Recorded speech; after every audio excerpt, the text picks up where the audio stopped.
Meron pong lumigaw sigurado sa inyo. Yung Huwag na unang ho lumigaw natin sa inyo pasukin yung talagang diskusyon na yon. Hahaba ho ito, mas mahaba po sa debate ng impeachment. ganito po yun eh. Tinapat nyo talaga. Ayaw nyo magtagal pa yun eh. At tama naman po yung ginawa ninyo. Ipinakita nyo sa kanya, pinaramdam nyo sa kanya talagang wala siyang maasahan kaysa mapagod pa siya. Sino ho Pero yun? ang sabi niya sa inyo, ang sabi po niya sa inyo, pwede bang ako'y kahit papano'y dadalaw-dalaw pa rin? Parang nag-MR. Nasa sayo yun, but that will not change my mind. Ganon din po yun eh.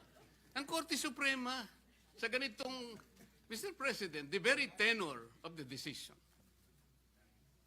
kahit na po sinabi niyang, oh sige, nasa sayo. Formality na lamang po yun, Mr. President. You are a trial lawyer too. Most of us here became trial lawyers.